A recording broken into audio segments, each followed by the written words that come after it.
시청자 여러분 안녕하십니까? 더 나은 세상을 위해 상식의 눈으로 질문하고 합리적인 대안을 모색하는 뉴스 프리즘 지금 시작합니다. 이번 주 함께 살펴볼 이슈를 먼저 영상으로 만나보시죠.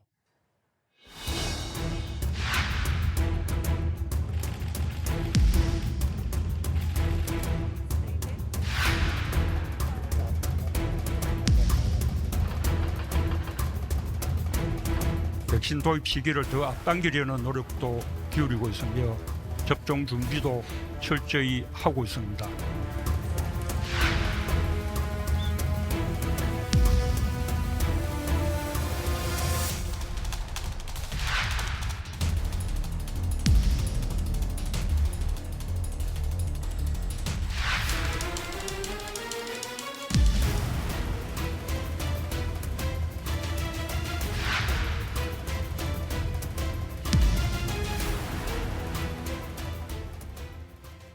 힘겨운 시간이 지나고 마침내 백신이 모습을 드러냈죠.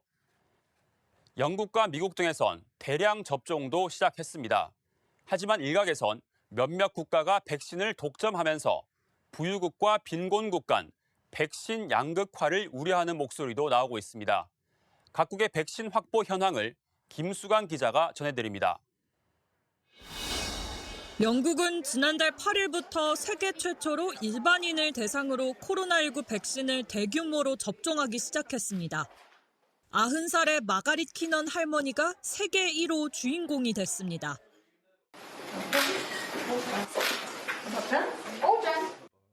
영국은 전국 병원 70곳에서 80살 이상 고령자와 고위험 의료진을 대상으로 미국의 화이자와 독일의 바이오엔테크가 공동 개발한 백신을 접종하기 시작했습니다. We think that from the spring we will see life starting to return to normal. 이어 확진자가 가장 많은 미국에서도 화이자 백신 접종이 시작됐습니다.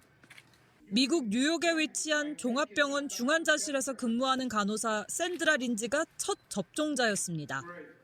미국은 우선 의료 종사자와 장기 요양시설 입소자 등 고위험군을 대상으로 접종을 진행하는 가운데 올 4월엔 일반인 누구나 백신을 맞을 수 있을 것으로 전망하고 있습니다. 캐나다와 유럽연합 27개국이 본격적으로 화이자 접종을 시작하면서 세계 각국이 코로나19 바이러스를 향한 반격에 나서는 모습입니다. 중동에서도 사우디아라비아와 이스라엘 등이 화이자 백신 접종을 시작했고 아시아에선 싱가포르가 가장 먼저 화이자 백신 접종에 나섰습니다. 중국과 러시아는 앞서 지난해 7월과 8월부터 자국 기업이 개발한 백신 접종을 진행해왔습니다. 블룸버그 통신에 따르면 현재까지 전 세계에서 백신을 맞은 사람은 510만여 명 규모로 추산됩니다.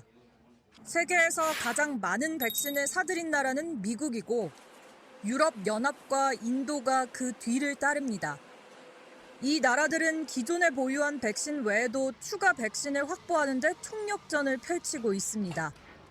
미국은 화이자 백신 1억 회분을 추가 구입했고 캐나다의 경우 이미 전체 인구의 5배에 해당하는 물량의 백신을 구매했습니다.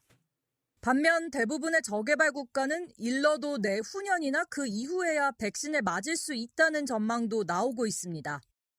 이런 저개발 국가들이 기대는 국제단체 코백스 퍼실리티는 20억 회분 정도의 백신을 확보한 상태라고 밝혔지만 아직 승인이 안 된 백신이 줄을 이뤄 접종이 언제쯤 본격화될지는 미지수입니다.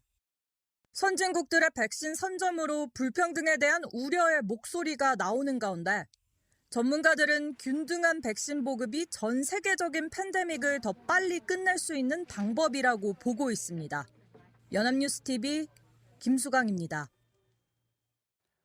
자, 이렇게 인류는 코로나19와 전쟁에서 대반격을 시작했습니다. 지난해를 되짚어보면 너무나 갑작스럽게 모든 게 변했죠. 미국 타임즈나 영국 가디언 위클리 같은 해외 언론들은 2020년을 최악의 해, 잃어버린 해로 표현하기도 했습니다. 올해는 잃어버린 우리의 시간을 되찾고 최악을 다시 희망으로 여는 해가 되길 시청자분들도 바라고 계실 텐데요. 이 현 상황이 분명 희망적이지만 아직 기뻐하기는 이릅니다. 영국과 남아공에서 변이 바이러스가 잇따라 생겨나고 있기 때문입니다. 미국과 대만에서도 발생했습니다. 이 바이러스 유전자가 끊임없이 바뀌면서 기존보다 전파력 등이 더 강해지는 걸 변이라고 합니다. 아예 종류가 달라지는 변종과 헷갈리는 분들도 많으실 것 같은데요. 지금까지 확인된 변화가 아직 변이 수준이라 현 백신이 통할 거란 게 대체적인 관측이지만 바이러스가 어디로 튈지 모를 럭비공처럼 변종으로 갑자기 바뀔 수 있다는 위험은 여전합니다. 또 백신의 안정성을 걱정하는 목소리도 크죠. 보통 이 백신 하나 개발하는데 이 부작용 여부까지 꼼꼼히 확인하다 보니 길게는 수십 년이 걸립니다. 하지만 이번 코로나19 백신은 이 검증 단계를 대폭 풀어주면서 이례적으로 1년이 채 안 걸렸습니다. 백신을 잘 개발했더라도 일명 콜드체인이라 불리는 저온 유통망을 잘 준비하는 것도 중요한 과제입니다. 모더나 백신은 영하 25도에서 15도, 화이자 백신은 영하 80도에서 60도, 아스트라제네카와 얀센 백신도 영상 2도에서 8도 사이로 관리해야 합니다. 독일과 스페인 등에선 이미 온도 조절 사고로 코로나 백신 납품이 미뤄지는 사례가 발생했습니다. 세계보건기구 WHO에 따르면 전체 백신 생산량 가운데 절반 정도나 이 보관과 운송 과정 등에서 변질돼 폐기된다고 합니다. 이 백신 접종을 시작한 해외에선 앞서 리포트에서 보신 백신 불평등도 심화하고 있습니다. 일명 백신 디바이드. 이 백신을 맞은 사람과 맞지 않은 사람을 구분하는 현상입니다. 프랑스는 백신을 맞지 않은 사람들이 대중교통을 못하게 하는 법안을 추진하고 있고 스페인은 백신을 거부한 사람의 명단을 유럽연합과 공유하겠다고 합니다. 백신을 접종한 사람만 만들 수 있는 백신 여권도 곧 등장합니다. 이렇게 백신 접종 여부가 생활의 기준이 된다면 새로운 양극화가 진행될 수밖에 없겠죠. 국가별 계층별로 접종 시기나 여부가 제각각인 탓에 누군가에겐 제약이 될 수 있는 겁니다. 이 때문에 독일에선 백신 접종에 따른 차별 대우를 막기 위해 백신 차별 금지법 제정까지 검토하고 있습니다. WHO 사무총장도 코로나 보고 1주년 메시지에서 공평한 백신 분배를 강조했습니다. To protect the world, we must ensure that all people at risk everywhere, not just in countries who can afford vaccines, are immunized. 일단 우리나라는 전 국민이 맞고 남는 양인 백신 5,600만 명분을 확보했습니다. 확보는 했는데 언제 접종이 시작되냐가 관심사죠. 신속하게 해야 한다. 속도보다는 안전성이 우선이다. 이 두 가지 의견이 맞서고 있습니다. 이 내용은 이진우 기자가 취재했습니다. 최근 코로나19 백신과 관련된 설문조사에서 국민의 절반 이상은 백신 접종이 빨리 이뤄지길 바라는 것으로 나타났습니다. 상황이 심각하기 때문에 하루라도 빨리 접종을 시작해야 한다는 답변이 전체의 54.9%로 해외와 국내는 상황이 다르므로 안정성을 좀 더 검증한 후 접종해야 한다는 답변 41.1%를 뛰어넘은 겁니다. 지난해 7월부터 해외 제약사들과 협상을 시작한 우리 정부는 목표 물량을 어느 정도 확보한 상태. 앞으로 남은 과제는 이렇게 확보한 백신을 언제부터 어떻게 접종할 것이냐는 겁니다. 우리 정부는 그간 국내 코로나19 상황이 해외보다 상대적으로 괜찮다며 빠른 접종보다는 안정성에 무게를 둬왔습니다. 하지만 겨울철을 맞아 확진자 수가 불어나자 빨리 백신을 접종할 필요가 있다는 목소리도 나오고 있습니다. 겨울철로 들어오면서 3차 유행이라고 하는데 최악의 상황으로 아직은 가고 있지는 않지만 하루에 1,000명 이상씩 확진자가 계속 발생하고 있고 이것이 감소 추세로 가고 있지는 않습니다. 여기에 최근 영국발 변이 바이러스까지 확인되면서 우려가 커지는 상황. 이 변이 바이러스는 전파력이 높아 한꺼번에 대규모 감염을 일으킬 수 있고 나아가 의료체계 부담을 가중시켜 사망자도 급증할 수 있습니다. 전문가들은 안정성과 신속성을 모두 충족하기 위해서는 접종 일정을 효율적으로 구성할 필요가 있다고 강조합니다. 화이자와 모더나 백신의 경우 기존 백신과 달리 새로운 방식으로 개발되면서 중장기적인 안정성 검증 면에서 미흡한 만큼 아스트라제네카나 얀센 백신을 우선 접종하고 이후에 접종하는 게 효율적이라는 겁니다. 화이자의 백신은 비교적 이제 이런 콜드체인 백신을 맞출 수 있는 여러 준비가 충분히 이루어진 다음에 맞아야 될 것으로 생각이 되고요. 그 전에 비교적 이제 현재 시스템을 잘 이용하시는 백신들을 먼저 접종하는 것도 하나의 좋은 전략일 걸로 생각이 됩니다. 이와 함께 독감 백신 사태와 같은 불상사가 일어나지 않도록 유통과 관리 체계도 미리 엄격하게 구축할 필요가 있다고 강조합니다. 연합뉴스TV 이진우입니다. 신속성, 안전성 이 두 가지 가운데 우리 정부는 안전성을 우선 고려하고 있습니다. 다음 달인 2월부터 우리도 백신 접종을 시작하는 게 목표인데요. 언제쯤이면 예전 일상으로 돌아갈 수 있을까요? 서영석 기자가 정부 계획을 짚어봤습니다. 정부의 코로나19 백신 접종 계획이 구체화하고 있습니다.